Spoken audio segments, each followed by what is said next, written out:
Hallelujah. সবাইকে জয় মাসিকি পরমেশ্বর পিতাকে অসংখ্য ধন্যবাদ করি। প্রভু যীশু ক্রুশে উঠেছিল কেন জানেন? আমাদের সমস্ত পাপ বহন করার জন্য। আমাদের সমস্ত পাপ তিনি কন্ধে লইয়া তিনি ক্রুশেতে উঠেছেন, যাতে আমরা আনন্দে থাকি, যাতে আমরা সুখে থাকি। আমাদের সমস্ত পাপ নিয়ে গেছে, আমাদের সমস্ত দুঃখের বাটি নিয়ে সুখের বাটি দিয়ে গেছে। প্রভু যীশু বলেছেন যে আমি তোমাদের সমস্ত দুঃখের বাটি নিয়ে যাচ্ছি, আমি তোমাদেরকে আমার সুখ আমি তোমাদের দিয়ে যাচ্ছি। আজকে সেই প্রভু যীশুর কথা বলছি যে প্রভু যীশু ক্রুশেতে উঠেছিলেন এবং তিনি ক্রুশেতে ওঠার সময় বলেছিলেন, এলি এলি লামা সাবতানি, অর্থাৎ ঈশ্বর আমার তুমি কেন আমায় পরিত্যাগ করিয়াছ। এই কথাটার অর্থ ছিল এলি এলি লামা সাবতানি, কেন আজকে প্রভু আজকে কেন বলেছে যে ঈশ্বর আমার তুমি কেন আমায় পরিত্যাগ করিয়াছ। আজকে অবশ্যই পরমেশ্বর পিতা তো প্রভু যীশু তো বলছে যে তুমি আমার, আজ কেন আমায় পরিত্যাগ করিয়াছ। কারণ প্রভু যীশুকে একাকে বইতে হতো সমস্ত পাপের ভার, সমস্ত দুনিয়ার পাপের ভার প্রভু যীশুকে একাকে বইতে হতো।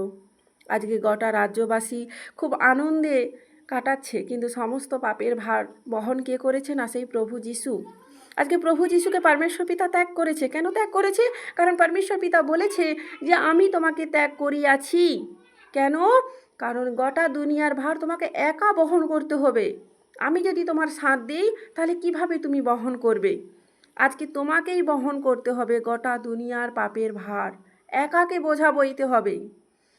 তুমি ক্রুশে উঠেছো, তুমি আজকে কাঁটার মুকুট পরেছো, পিরক দিয়ে আজকে তোমার হাতে মেরেছে। কেন? কারণ তোমাকে একাকে বইতে হবে পাপের ভার। তোমাকে দেখাতে হবে যে তোমার রক্তে সমস্ত সন্তান আজকে পরিত্রাণ হতে পারে। আজকে প্রভু যীশু রক্ত ঝরিয়ে গেছে আমাদের জন্য। কেন? কারণ আজকে তিনি বলছেন যে আমি আমার রক্ত ঝরাচ্ছি, তোমরা সমস্ত সন্তান আজকে পাপ মুক্ত হয়ে যাবে। যে কেহ আমার রক্ত ছোঁবে সে কেহ পরিত্রাণ পেয়ে যাবে।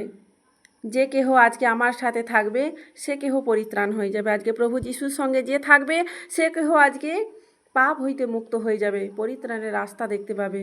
খোদাবান পরমেশ্বর পিতা বলেছেন, তোমরা যদি আমার সাথে থাকো, আমি যদি তোমার সাথে থাকি, তো তাহলে তুমি অবশ্যই পরিত্রাণকে পেয়ে যাবে। আজকে একবার ভাবো যে সেই প্রভু যীশু একা সমস্ত পাপের ভার গ্রহণ করেছেন। আজকে পরমেশ্বর পিতাও তাকে পরিত্যাগ করিয়াছে, কিন্তু প্রভু যীশু আমাদেরকে আজকে শুধুমাত্র পাপ মুক্ত করার জন্য একা কিন্তু পাপের ভার বহন করিয়াছে। গোটা দুনিয়ার সঙ্গে সে লড়াই করেছেন, সমস্ত পাপের ভার বহেছেন। একবার ভেবে দেখেছ যে সেই প্রভু কত না কত যন্ত্রণা সহিয়েছে। হালেলুয়া।